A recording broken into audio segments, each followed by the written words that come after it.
Well, hello everyone. In the midst of talking about wars and rumors of wars, let's take a break and talk about love.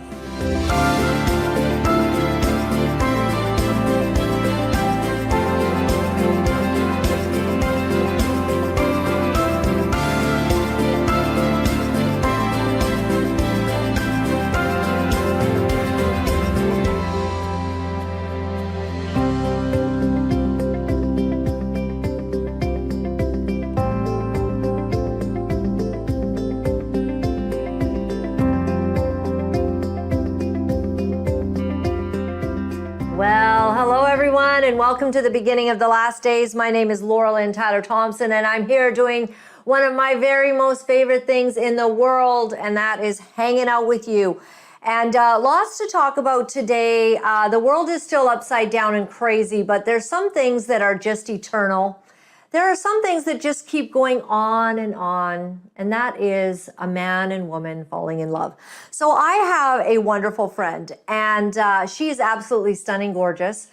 And shock of all shocks, a few years ago, she was single and heading into her 50s, and looking for that wonderful, wonderful man. And she was a national broadcaster. She had an incredible career. And, so successful, stunning, beautiful, and yet she was waiting for this one certain lovely, awesome person to come into her life. So before we get to my dear friend Wendy Griffith, let's talk about what my dad underlined. So, okay, we're talking about love, so I thought I'd venture off into the book of Song of Solomon. And, because of the content of Song of Solomon, I don't want to know too much what my dad underlined in there. But I did find a really nice verse with a star, and we only read something that my dad has highlighted. So this is fantastic. So this is Song of Solomon, chapter 4, and it's verse 10, and it says, "How fair is thy love, my sister, my spouse? How much better is thy love than wine, and the smell of thine ointment than all the spices." Beautiful. That's all I'm reading from there. I'm determined not to go into Song of Solomon very often at all in my dad's Bible. I'll go into it in my own Bible later, okay? All right. So let's talk about love and how important it is finding that special someone in your life. So, wow, you are in for such a treat. This is a great story. Wendy Griffith is a seasoned television personality, author, and speaker with over 3 decades of experience in broadcast journalism, primarily at CBN, and that's the Christian Broadcasting Network. Her career trajectory includes a decade in local news and serving in politics as the press secretary to the late West Virginia Governor Cecil H. Underwood. And I'm actually just understanding that right now, reading this bio, Wendy, that's part of your past. Before answering the call to CBN in 1999, that's what she was doing. Most recently, Wendy announced the release of her new book, You Didn't Miss It. God's Best is Worth the Wait, and it's the sequel to You Are a Prize to Be Won. Don't settle for less than God's best. So this takes you on her personal journey of longing for love, learning to see singleness as a great adventure, and ultimately finding fulfillment in God's perfect timing and becoming a bride for the first time in her 50s. So let's welcome Wendy to the show. Thank you for waiting. It's so good to see you, Wendy. And I remember those days when you just were beginning to date Bill, when you were doing a segment up here in British Columbia, and it was very exciting all of that time. It really was. You were there for those first few months. I always go back to 2017, the summer of love, I call it, but that was actually in the fall of 2017. And Bill and I were definitely dating, and we were doing that transgender story in Canada, because what you guys were going through was that was big news all over the world, the transgender agenda, and of course we've been dealing with that very much so here in America as well.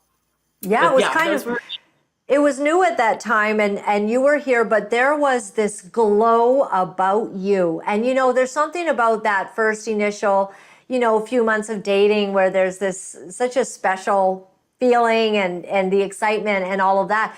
But the story behind it is that this had taken a long time. Like you had to go through all of these things. And so did you write, you are a prize to be won, don't settle for less than God's best? Did you write that when you were completely single?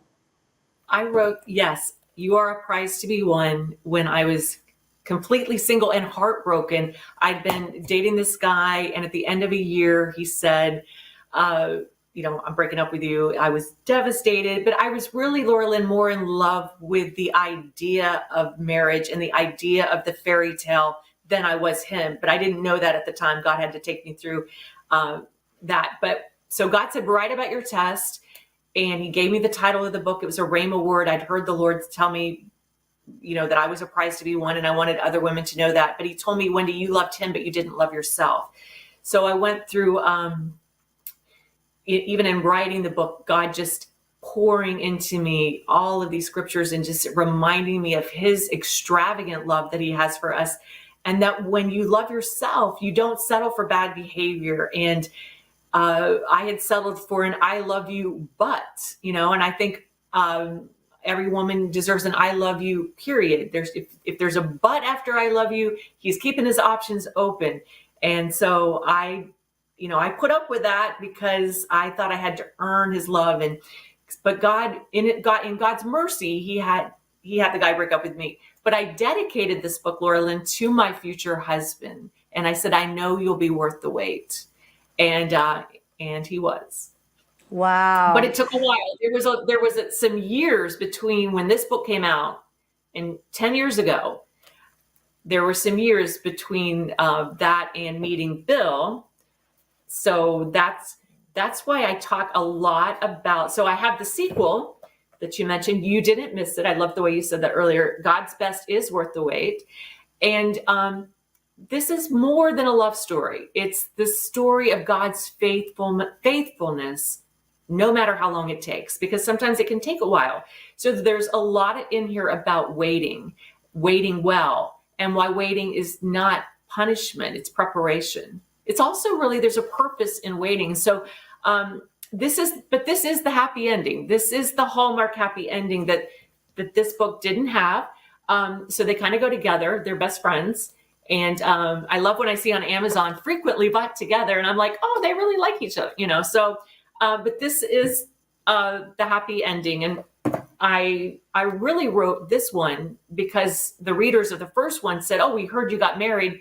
You got to write a book and tell us how did that happen? And how did you meet your Boaz? And so it's packed full of that information, but also it's a book of hope. Right. I love how you say, and you called him Boaz, because that was Ruth's weight, and she had already been widowed, and and she had very specific instructions from the Lord through Naomi, I think, on how to present herself. And it's very interesting. You said something else too. You said that you were more in love with sort of this wedding, maybe the wedding day, and I really relate to that. And I think that people are not getting married as early as they used to, but I did the opposite of you. I got married the first time. I got married very early, and I was very in love with the idea of the wedding and the dress and the extravagance of that moment, and being young the parties, bridal showers. I wanted to be celebrated. I wanted the parties, the honeymoon. I wanted all of it. Yeah. Well, exactly. And then what happens is, you were kind of spared, even though it was through a heartache. That was the Lord's mercy to you, to not allow you to go into something that was not his best for you. And the Lord did not spare me, and it's not his fault. It's definitely mine. But the subject of my book, Relentless Redemption, goes through the fall and the difficult time that I had. After, being so in love with the wedding that you didn't actually understand or focus and know what you were getting into. And I think that is something That's very important. And you got a chance. You got a special chance where the Lord held out this. He held away this man who is the love of your life now. Bill is his name. And he held him away long enough for you to learn a few valuable lessons. So tell us a little bit about, you talk about this waiting and what a gift that is. Well, you can look, if you look at it, I've never heard anybody call it a gift, but that is a great idea, because if you look at it as a gift, it's going to be a lot more fun, because waiting is the hardest part. But, I always tell people, Laura-Lynn, enjoy the journey. Enjoy the journey, because that's really where the fun is. When you're single and you're waiting, follow your passions, pursue your passions. First of all, you're going to enjoy life a lot more, and you're going to be a lot more interesting when the right one does come along. Because if you're just sitting at home in your bathrobe, eating bonbons and watching Hallmark all day, well, you're going to get fat on top of it. And chances are he's not going to show up at the door. So, pursue your passions. I wasn't meeting anybody at church or anybody at work, and I would say, God, you're not bringing me a boyfriend or a husband right now. Give me another mountain to climb. And he would. I climbed Kilimanjaro when I was 50, and it was such an amazing experience. Wow! And so you literally got your backpack on, I guess, and you went with a group, I imagine. So this was an adventure. I was turning 50. I was single, and I loved hiking, but I'd never done any high elevation climbing. And I thought, Mount Kilimanjaro, it just sounds so romantic, sounds so amazing. So, and I heard it was Everest for everyone. Like almost anybody can make it to the top. So it's like 19,000 feet. So, I just went. I trained for like a month and went, and it was the most incredible experience of my life. One of the hardest things that I've ever done. But what's interesting, when I was on that mountain, I was still kind of still going through the remnants of heartbreak. It had been a couple of years, but it took me a long time to get over that heartbreak from when I was in my late 40s. And so now I'm turning 50, and I had a lot of time to talk to God on that mountain, because you were on the mountain for like 7 days. At the end of the trek, I heard, "You win." And I didn't really understand what that meant then, but I just sort of packed it away. Okay, you win. And I'm not sure God what that means. Well, fast forward, 5 years. 5 years. I'm in Africa on my honeymoon with Bill. And I didn't even know we were going to see Kilimanjaro, but we're on our way. It's the last day of our honeymoon, and we're on our way back to the airport in Arusha, Tanzania. And our driver says, "Wow, you guys are lucky you can see the mountain today." And he was talking about Kilimanjaro, and I didn't even know we were going to see it. He's like, "Do you want to get out and get a picture?" I'm like, "Yeah." So we jumped out of the car, and there's my beautiful Kilimanjaro. And, we snap a picture, we get back in the car, we're on our way to the airport. And I asked the driver, who was super nice to us, I said, "What's your name?" He said, "God listened." And I said, "No, what's your name?" And he said, "God listen." I think it was God listen. And I was just completely floored, Laura-Lynn. It was like it was everything had come full circle from the time I was broken, climbing Mount Kilimanjaro, one of the hardest things I've ever done in my life, to also one of the funnest things I've ever done, to standing there with my new husband. And the driver's name is God listened. I mean, was God speaking or what? God listened. He heard all my prayers for a husband.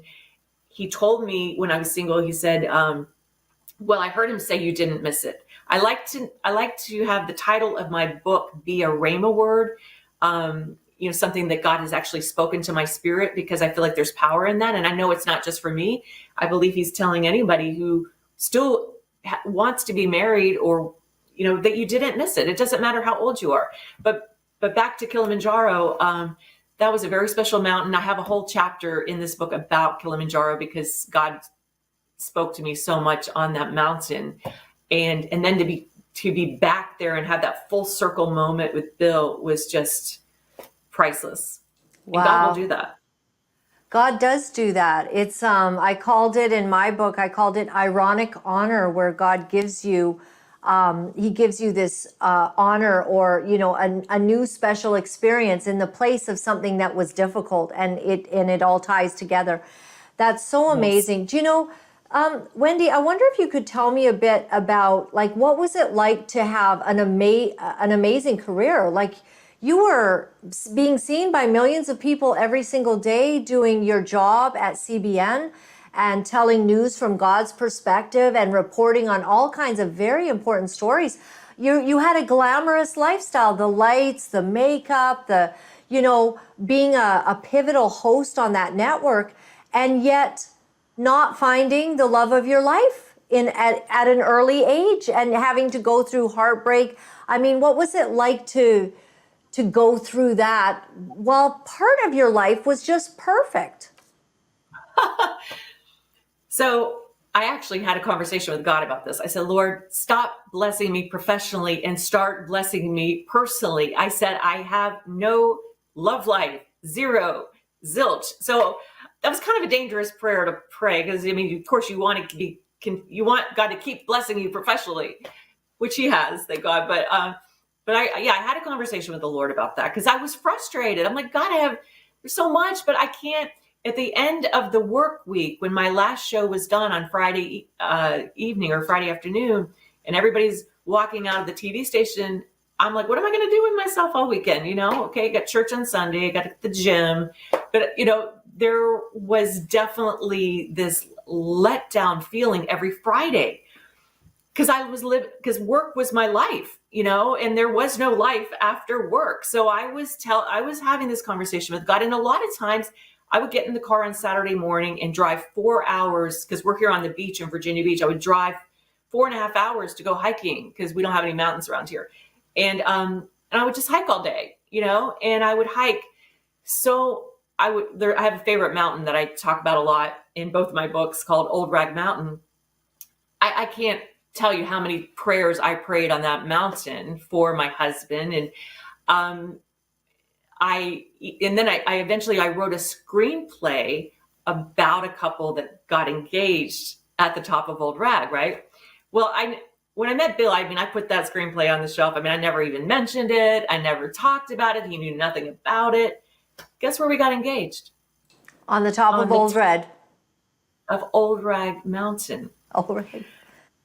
And it was just like, God was just, he was like, I was there, like God was reminding me, yes, I heard every prayer. I read your screenplay, even though nobody else has. So He was letting all these things be prophetic in my life. And that one still because Bill totally surprised me. And again, he knew nothing about that, like zero. We had hiked that mountain together a couple times. So mountains are big. I'm from West Virginia. It's known as the Mountain State. So mountains are a big part of my life, and they become a part of both of my books. There's like adventures. So if you want to be taken on an adventurous love story, then my books are for you. It's cool. I actually heard God say, take the reader on an adventure. So I just took them kind of like where I was, if I was hiking Kilimanjaro, they were there with me. Or if I was, somewhere else, they were there with me. I really like it. And I can also see, Wendy, how this relates not just to searching for your spouse, but sometimes searching for your destiny. I'm just thinking about how recently Lance Wallnau, I listened to his podcast, and he was kind of joking because he was so successful in his early life in the business world, and he kept getting promoted when all he really wanted was to go and do a church. He wanted to go and be a pastor and lead a church. And instead of that, the Lord just kept opening doors in business, and he'd go, like everywhere he turned, he's getting a promotion. And he thought eventually, I think the devil's just trying to get me promoted, to keep me from my real destiny. But as he looks back, he knows that all of it was a journey. And many people today, maybe they have their spouse, but they're seeing that there's a certain longing in their heart for something that's not fulfilled. The longing for that certain destiny. And to be quite honest with you, I think many people put that longing on hold for the last 4 years. It's like when COVID hit, that something happened that made all of our worlds stand still. We had to, kind of pay attention to, world events and what was going on. And a lot of things got put on hold. But all of a sudden, I see a rekindling, even in my own spirit, for that which I know God has called me to. And part of that is just not fulfilled until the Lord opens that door. And in the process of waiting, I'm certain you learned a lot about God. Absolutely. Again, waiting is not punishment, it's preparation. And we've heard that a lot. But there's also, somebody told me once, there's purpose in the waiting. And hopefully that'll help. That really helped me because I needed to know that it wasn't in vain. In fact, I have a chapter called Your Wait is Not in Vain, because it's not. God is too good to give you something that you're not ready for. He's a good father. So when I was already over 50, I remember praying on my knees, God, where's my husband? Where is he? And I heard the Holy Spirit say, when you're ready, there he will be. And I was like, you got to be kidding me, God. I'm over 50. But God is faithful. And I love that he actually told me that, because it did give me some peace. Okay, he told me when I'm ready, there my husband will be.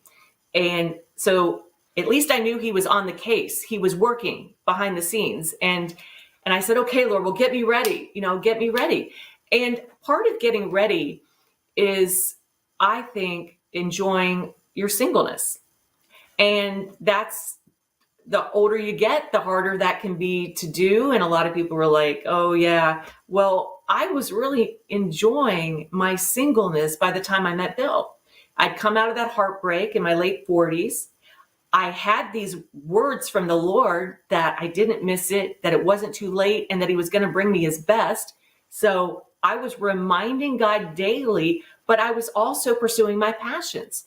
I was still, enjoying my job. I was co-hosting with Pat Robertson. I was climbing mountains. I was looking forward to my next adventure. So when I met Bill, I wasn't desperate, even though I was like 3 months shy from my 53rd birthday. And I think God literally did get me ready, get me to the point where, I didn't have to have it. I didn't have to have that fairy tale right now. He got me to the point where I was content. Now, I was still praying, I was still believing, but I was enjoying my singleness. Does that make sense? It sure does. And once again, I find myself relating to what you're saying. Even now, I'm with the love of my life as well. JT is my special dude for now and always. But even now, like, we can think about how each step of life is a phase. And God seems to be on his own time schedule. And it never ceases. When the storm was on the Sea of Galilee, and the disciples were having a meltdown, and they're, taking the water and trying to get the water out. And suddenly it's like, where is Jesus, by the way? Has anyone seen him? And they go down, and what is Jesus doing? He is just having a great sleep right in the middle of the storm. And I've had times in my life when I go, God, like something really bad's happening here, and I think that you should be more aware. I'm just asking you to focus, okay? and God is like, he is God. Like with one word, he was able to bring Bill in at the right moment, just fulfilling all of those special sort of, where you were engaged, where you honeymooned, all of it so beautifully. But in the process of waiting for God to bring about his destiny in our lives, be it for a spouse or a job or ministry or a passion that you just really feel that God has put in your heart, he gives you these opportunities to just trust his character, to trust and Yeah. to see that he's in full control. And now that you look back, I mean, he did not hurry it up. He did not rush it for you. He took his time with you, Wendy, because you were worth it. You were worth really investing in. And I guess he trusted you enough to be the one that would turn to him as you waited. And it's a beautiful thing. And it's a great lesson for all areas of life. Yeah. Well, even that first summer that we met, towards the end of summer, there was a small breakup, which I hated writing about that, but it's a classic Hallmark movie, where you have the breakup before you get back together. So I like that it is the Hallmark ending. But we did get back together, of course. So, but during this little brief time where I didn't know what to do. I didn't, I was turning 53. I didn't want to waste time because I'm 53. I don't want to waste time with the wrong guy, right? I got behind, it was my birthday. It was my 53rd birthday. And I remember I got behind this car with a license plate that said "Lean Not," all in caps. And of course I screamed because I knew what it was. It was Proverbs 3, 5 and 6. Trust the Lord with all your heart and lean not On your own understanding. So I was trying to figure it out because I was like, God, I don't have time to waste. I got to know right now, is he the one? And I was like in panic mode because I had dated him all summer and I liked him, but now I'm panicking because I'm like, I got to know because I don't have any more time to waste. Because I'm thinking my clock, everything's just, anyway, I've always been like that. But, and I think most women in their 50s would be, we're not on the 5-year plan. We want to know, right? But God said, lean not. And I said, okay, Lord, I'm just going to trust you. I'm going to keep going out with him and keep dating him. And I'm just going to let you tell me.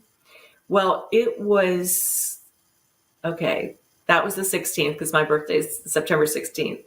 It was 2 weeks later that I knew he was the one. So God, there was, and there's a story. I think I shared that story, but yeah, I did actually share that story.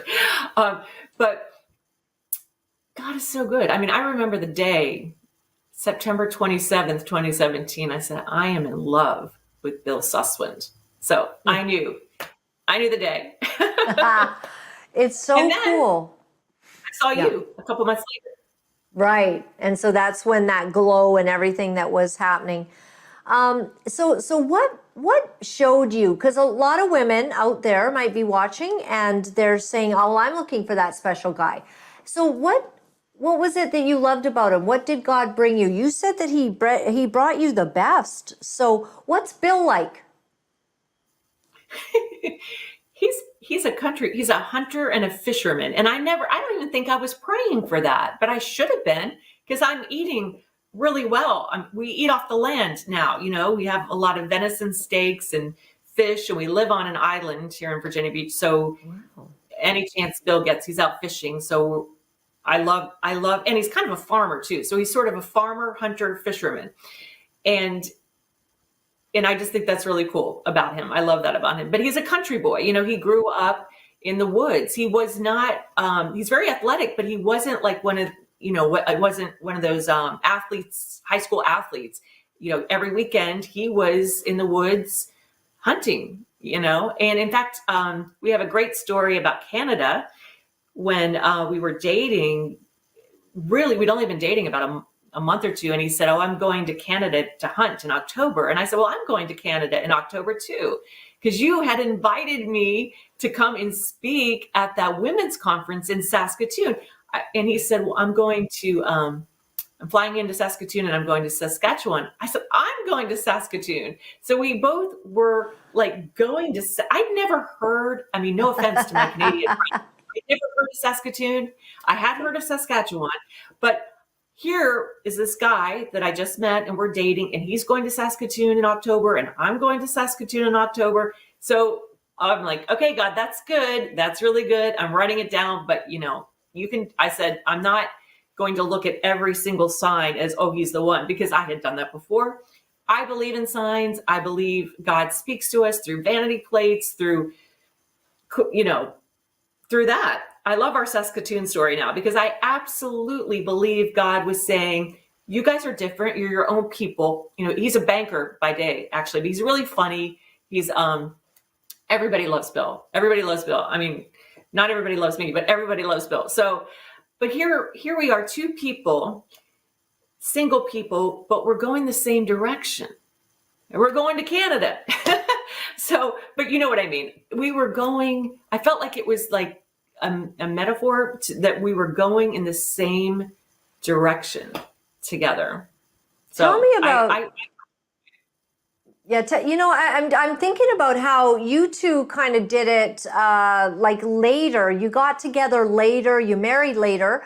And so did you find that you were set, like one of the reasons they say, oh, marry young and, grow together. But if you get married later, you kind of have a few things that are set in your way. So was there adjustments after you got married? Laura-Lynn, there really wasn't. I think when you were older, you just sort of hit the ground running. And I think that's what we did. I mean, the first year was great. I mean, we've only been married 5 years, but every year has been good. And there was no there was some new, of course, the newness, and but I would say, we just hit the ground running.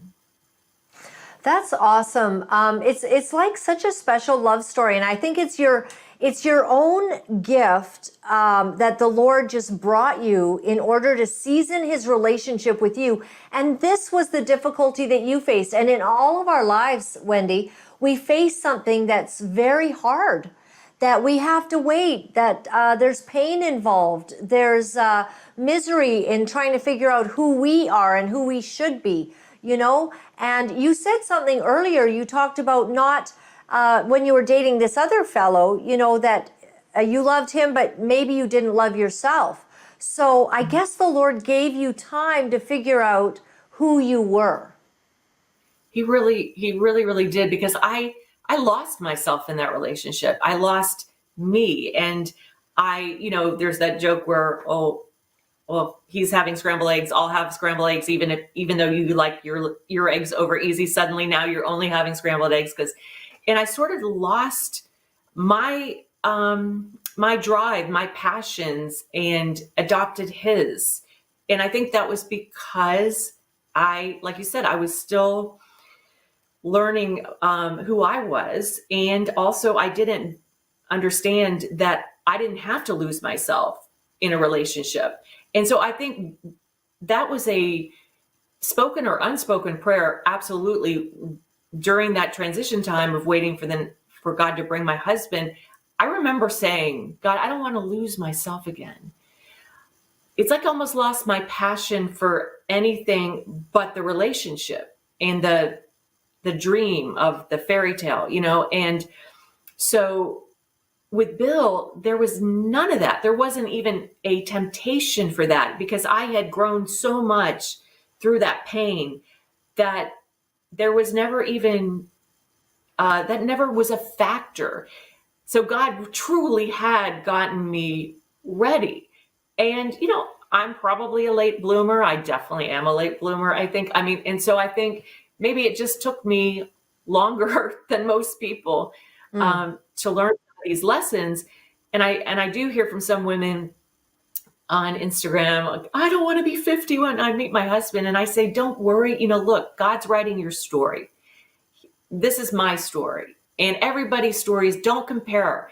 And you're probably a lot more mature than I am. So just know that God is writing your story. It's going to be beautiful, and it doesn't have to look like anyone else's. And hopefully you won't go through that heartbreak. But if you do, God will not waste your pain. That's one thing I definitely learned, that God does not waste your pain. When I wrote the first book, I said, Lord, I'm never going to say it was worth it. This was just it was the most agonizing, painful heartbreak I'd ever been through in my life. Even some from college couldn't compare to what I was going through. So Not that I've had my heart broken that many times, I hadn't, but this one, God let me feel all the feels, all the pain. And because I mean, I can remember people saying, well, just you need to get over it. And trust me, I begged God. I wanted to get over it. And I heard the Lord say, this season will end. So there was the promise that it would end, and it did. But it was a long process. And I think it was because God was letting me feel and he was letting me heal. But it was he took me the scenic route, sort of like he took the Israelites when they were on their way to the promised land. So, but he fed me in the wilderness, but it was painful. And I said, God, I'm never going to say it was worth it. Well, I took that back after about 3,000 emails from women. One woman actually said the book saved her life because she was in a toxic relationship. I heard from so many women, Laura-Lynn, that said this book helped them in so many different ways, either to know their own value or to prepare for a relationship or to heal from heartbreak. So I said, okay, God, you win. It was worth it. Wow. I'm really inspired by your story because it has the depths of agony, and the sheer glory of victory. And so, something that's so important is finding that spouse. I wonder if you could talk to people who are struggling right now, wondering where their special somebody is. I mean, do you think that the Lord has someone for everyone? And what are some recommendations on how you find him? I don't know if you and Bill met in a certain way. And I wanted to ask you about online dating. I don't know how you met Bill. I can't remember where you said you met him, but online dating, a lot of people are, doing this so that they can kind of get to know somebody a little bit before even a meeting. I have a really cool story with a girlfriend right now that's happening. And also, I just read a survey that young people are starting to do this speed dating on the internet. And at first you think, gee, this cannot be good, like you are just bypassing. But then what was happening is that they're asking each other all these important questions before they go on a date, before they waste any further time. They try to determine a few things that are important to them. So what do you think? Wow. The Lord wouldn't let me online date, but I did it a couple of times anyway, because I would get so frustrated and I would, now my sister met her husband on match.com and they are a match made in heaven. And I think it's another tool God can use. I think because I was a co-host on the 700 Club, like the Lord was like, yeah, you probably don't need to do that because it's going to be weird. And it was weird. Every time I did it, I would be like, people would be like, oh, aren't you the girl on? So it was a little strange. It was kind of creeped me out a little bit. And then guys would just outright lie to me. Like it was my birthday. I wasn't dating anybody, different birthday. And I think it was the year before I met Bill. I think this is the year. So I think it was on Tinder, right? So this guy says he's divorced. And I'm like, I don't date anyone unless you're official. Because a lot of guys and women will get on their separated. They're just, they're not divorced. So I said, look, I don't date anyone who's not divorced. And so I ended up going out to dinner with him. The guy's not only not divorced, but he's got 5 kids. And I'm just like, okay, God, I should have listened to you. So, I was a little disobedient there, but the Lord forgave me. And I never saw that guy again, thank God. So that was one of my nightmare stories of dating. But because they'll tell the truth. Yeah, it makes me laugh in your situation, because somebody could be like, Are you my mom watches you all the time. Are you that Wendy Griffith? It would just be kind of, yeah, okay. That just cracks me up. We were already at the restaurant when I found out this information. So it was my birthday. I'm like, well, a girl's got to eat. So I ate dinner and then I blocked his number and I was like, bye. Girls gotta eat, Laura-Lynn. Remember that. Right. Well, it's a difficult thing, but I know many, many years ago, I kind of stood up for the internet dating thing, even when it was new, because I had a very close, godly friend, and she went on eHarmony, which was put together by Christian psychologists. And, those, so in order to actually, in those days, eHarmony, and I think this is brilliant, you had to answer a series of many, many questions. You couldn't see their picture. You had to see if you had something in common that would, be a good fit together. And so she did it. She did it the hard way. She didn't get to see his picture for like 3 weeks of communication. And it was a bit disturbing, like, oh no, what if you look at this guy and he's like, oh, not the one. Right. And so she did it, and then she finally got his picture, and she printed it off on her little printer, and she brought it, and as soon as I saw it, I broke into tears, and I said, that is him. That is him. Because she was telling me all this good stuff, but it just quickened in my spirit. The Holy Spirit just, let me know, because I was concerned for her. She had 4 kids. Well, this guy had 4 kids. It was like the Brady Bunch got together, except with 1 extra child on each side. But I do think it is fraught with difficulties as well. So there needs to be, you need, like Tinder, I think a lot of men are looking for a hookup. And I think we as women have to understand, and I think that's what God brought you to.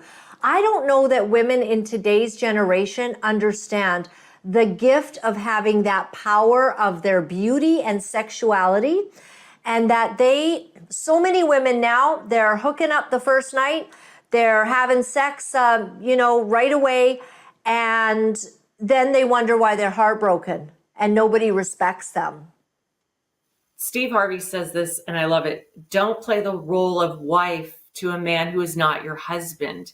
And that goes for cooking and cleaning, and absolutely 100% for sex.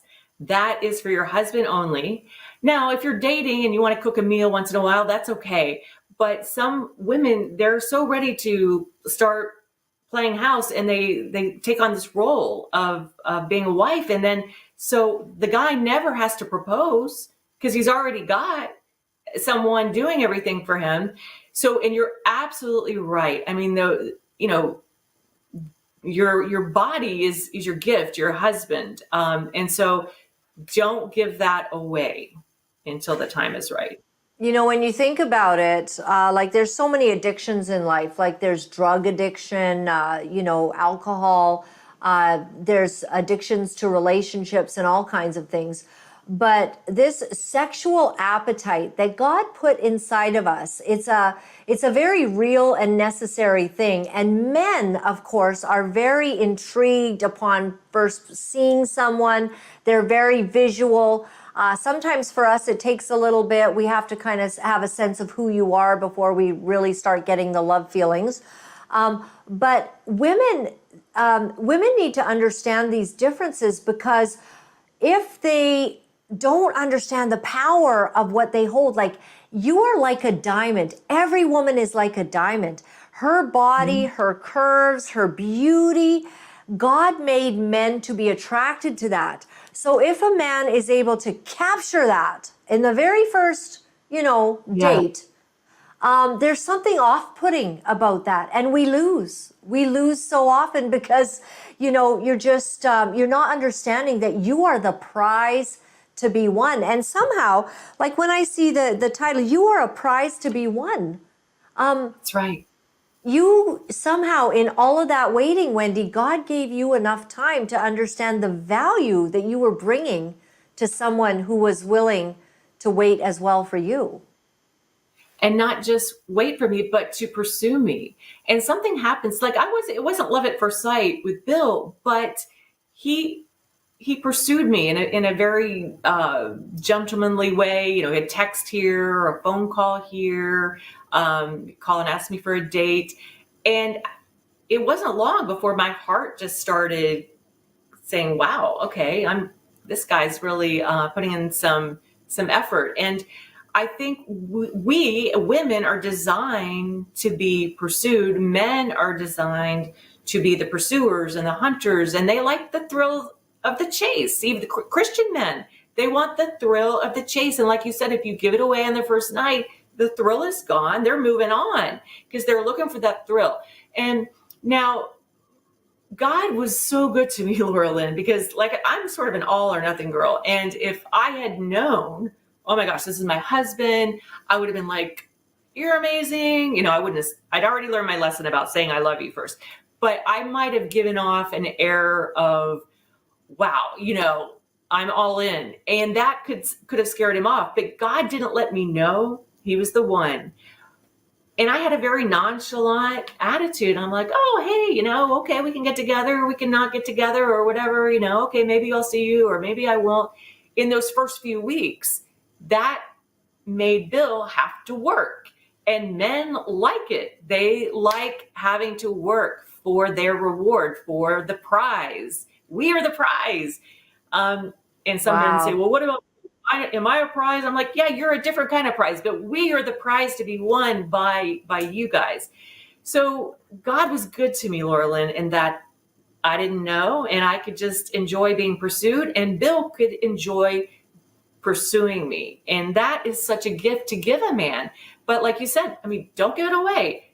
Yeah, guard your heart. I have, in You Are a Prize to Be Won, I have a chapter called Guard Your Heart. And I also have a chapter called Purity is Sexy. And that was another rhema word God spoke to me when I was dating another guy. And he said, Wendy, practice purity. Purity is sexy. And I thought, wow, you know, that's very profound. But it's true. There is something sexy about purity. And I think it's, you know, that's what the Lord told me. I love that. I love that. And what a message for this day and age where we're thinking that what looks to be sexy on television is scantily clad, you know, creatures, letting it all hang out and doing the nasty as often as they can. And that, you know, the world gives us the impression that this is sexy, but it doesn't translate well to real life. And what you're talking about translates really well to real life. I wonder if you could speak to, like, what do you suggest to the woman right now where she's been dating and she's maybe a little bit unhappy, and I honestly sense someone's watching right this moment that is going to be hearing this in the sound of my voice, and they have been so confused on this dating thing because the world says, you know, that how you win the man is you go to bed with him, you show him how sexy you are, and you just sort of give yourself to that. And she's been caught in that. And right now, as she's hearing how you did it, she's figuring out that she's got to get the strength to hold herself in her dignity and to be strong enough to really let him pursue her and let the chase happen. It is so hard, Laura-Lynn, once you're invested, once you have given your heart, let alone your body. But if you've only just even given your heart, it's like the hooks are in. And how do you get out of that?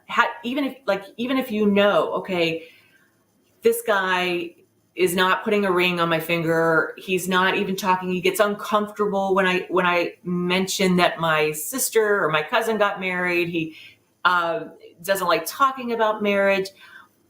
These are all really serious red flags that you have to take to the Lord and ask him for strength to walk away from something that might feel comfortable, or maybe your heart is already so invested. I think it takes a miracle. I mean, for me, God had to have that guy break up with me because I was like, I'm in my late 40s. I want the fairy tale. He's tall, dark, and handsome. He's good enough. And this is, and my heart was in it. Even though, honestly, Laura-Lynn, I'll tell you, when I look back and I think about a time where we met right after the breakup, I was like, oh no, I hope he doesn't ask me to marry him now, because I was already starting to figure out this is not God's best for me. And so, but because the Lord was starting to get, put some steel in me, and I was starting to get a little bit stronger, but not that much. But it took a long time. But what I would say to the woman watching, you're in this relationship, the guy hasn't put a ring on it, you want to be married, you're playing the role of wife. This is not going to end well. One or two things are going to happen is he's going to eventually feel obligated because you have done all these things for him, and he's going to marry you reluctantly, and then he's going to resent you. Well, I don't think there is an or. I think that's what's going to happen. So I think, if you can trust your instinct and trust that God has best for you. And if you walk away from something that is, not so good, or is comfortable, God will 100% reward you with his best. But you have to walk away. And after the breakup I had in my 40s, Laura-Lynn, there was a period of time where, how the guy always comes back and says after a couple months, and he's like, I think I made a mistake. I miss you. I'd like to see you. Well, we ended up getting back together for a few weeks, and the Holy Spirit was relentless. I mean, just telling me, Wendy, what are you doing? I've got best for you. You are going down the wrong. I just kept feeling like I was going down the wrong road, and I wanted to get off this road. And so I ended up breaking up with him, and on the second go around. But it was hard. It was still super hard. Wow, Wendy, what an incredible story. Like the difficulty that you've gone through is such an inspiration to others. And I honestly think that you've breathed life into people. Another exciting thing, let's not go before letting everybody know that you've got a singles conference coming up. Yes, I'm so excited about this. So due to the success of my new book, you didn't miss it. And a lot of people wrote in, and we decided, let's have a singles conference. Let's, people aren't really doing as many conferences as they were before COVID, but the response has been great. We're going to have it June 14th and 15th at the Wyndham Oceanfront Hotel in Virginia Beach, Virginia. It's right on the beach. It's a beautiful venue, beautiful ballroom. It's going to be Friday night. We're going to have a welcome reception with hors d'oeuvres and a great night of speakers and worship, and then Saturday morning sessions. Even have a personal trainer coming to speak who's also going to do a workout on the beach Saturday morning. We're going to have a great Saturday night session, incredible speakers. A lot of them, if you've read, you didn't miss it. I share some other love stories in here, and some of the speakers are also featured in the book.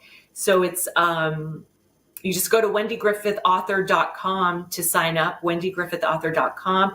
Guess what, Laura-Lynn? Two ladies are coming from Saskatchewan. I love it. Right where you guys kind of were at the same time. How ironic is that? I'm going to have to do something special for them. Wow. So is this for only men, or is this men and women coming to the singles conference? Thanks for asking. Yeah, it's for men and women of all ages. Single Christian men and women of all ages are invited to it's called the Ready for Love Singles Retreat, and it is in beautiful Virginia Beach, June 14th and 15th. People are coming from California, Florida. I think somebody's coming from there's one a guy's coming from Colorado. I've just been fascinated. I always look to see where everybody's coming from. Pennsylvania, I think even Nebraska. I've got people coming from Nebraska. So I'm excited to meet these singles and just to have an incredible time of fellowship with them.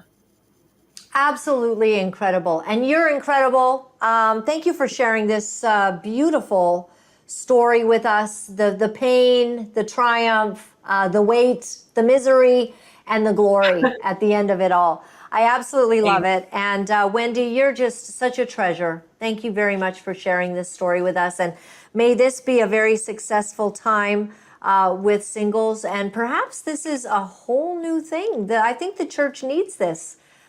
People gathering together, not to just no hooking up, everyone. We're going to just, get some good training from Miss Wendy. But it's maybe this is a new path for you, Well, there's people, when I mentioned, people were like, can you come to Australia? Can you come to Yeah. Ireland? Can you come to Africa? I'm like, let's make it a world tour, the Ready for Love world tour. Why not? I like it. I like it. I love it. You can, how Good about for you speak you. if I You bet. You bet. Let's get together. Let's make it happen. Thank you, Wendy. God bless you. You're just a gift to all of us. And I just thank you for your honesty and your vulnerability in sharing this beautiful story that God took you through. Have a great day, and we'll talk to you again real soon.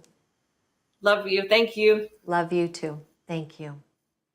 She is a beautiful person inside and out. What an amazing time that was. I loved it. You know, I didn't quite know where all of that was going to go, but I just felt led certain things. I know many people are dealing with this, you know, finding that special someone. And also maybe we're just finding that next phase in our life. And I think there's elements of that story that we're able to take with us.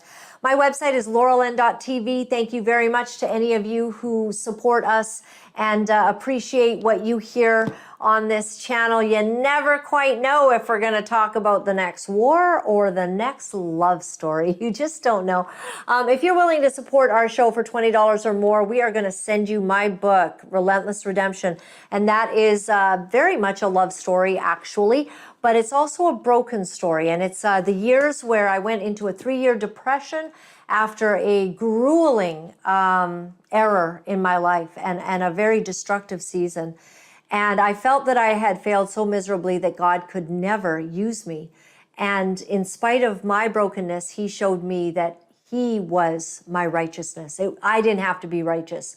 I had to be forgiven, not righteous. It was a complete juxtaposition that I had to get to. So if you're able to help us, if you're able to support us, become a monthly donor, that would be wonderful. You can also do an anonymous gift. You can donate a small amount or a large amount one time. And my email is llttlive@pm.me. You can send e-transfers or send me a note. Let me know how you're doing. And also snail mail, box 48184, Queensboro, New Westminster, BC, V3M 0A7. All right. I bless you and I thank you for all that you've done. The greatest love story of all time, really. The love that lasts forever, even when spouses don't. The love that takes you through the darkest of nights and the most brutal of days. That love is not about any person. It's about Jesus. It's about the power of the Holy Spirit that guides you through broken hearts, teaches you, becomes your, shall we say, your counselor in a dark day. That love is so amazing. That is the timeless, endless, spectacular love that we experience when we know God. It's the kind of love that when you feel like the whole world has let you down, he's there. When someone has hurt you, when you failed so incredibly that you don't know how you will recover, God is there. It's that love that gets you through. And so it doesn't really matter whether you're married or not married. For this kind of love to be powerful in your life, the only thing it takes is that you would receive it. And I wonder if you're ready to receive that kind of love. It's the kind of love talked about in John 3:16. It says this, "For God so loved the world that he gave his one and only Son, that whoever believes in him shall not perish, but have eternal life." Do you know what makes me happy going through all this stuff? I'm so glad Wendy was on today to give us some reprieve. We're not talking about the wars and about the global elites and how they're trying to track and trace us. We're not talking about the evil plans of evil people today. Today we got to talk about something very natural, and that is finding the love of your life on this planet.